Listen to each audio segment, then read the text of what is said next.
Меня зовут Полина Шевченко, я являюсь продюсером проекта «Местные». Это проект про города России, какими их не видят туристы.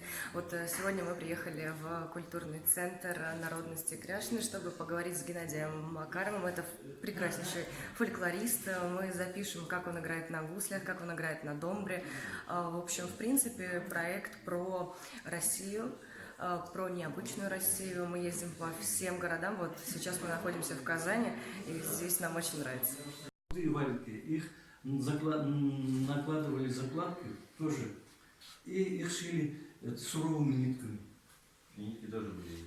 И вот эти нитки же применяли как струны еще.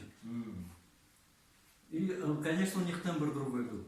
Но вот они наиграли на других совсем инструментах и другие мелодии. А здесь вот карбоновый, да? Ну, типа это как леска, да? Да, да, тут как леска, да. Рок-н-ролл. Да, да, тут все можно играть.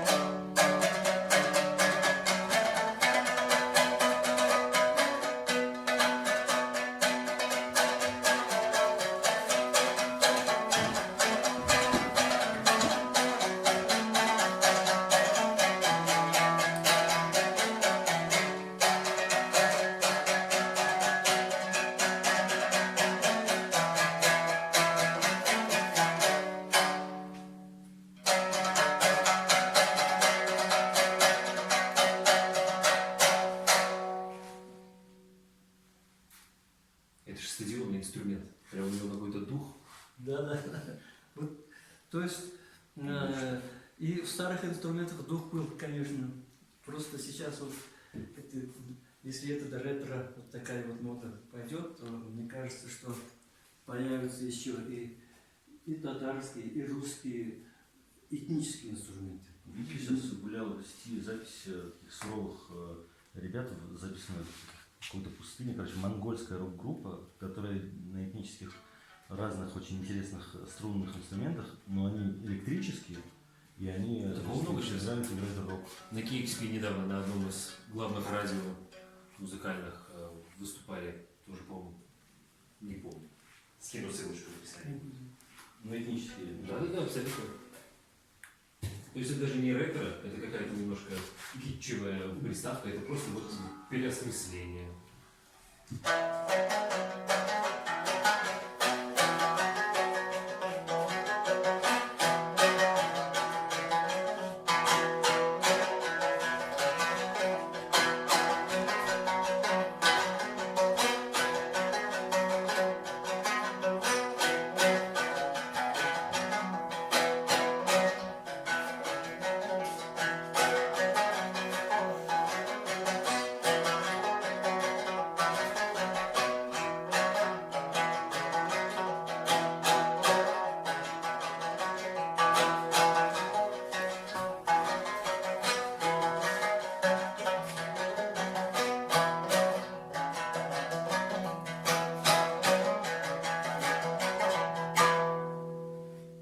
Интересно, что вы вот говорили нам, когда мы пришли, что вот эта этническая вот культура сохранилась Кряшиным гораздо лучше, ну и вообще она сохранилась, в отличие от татар.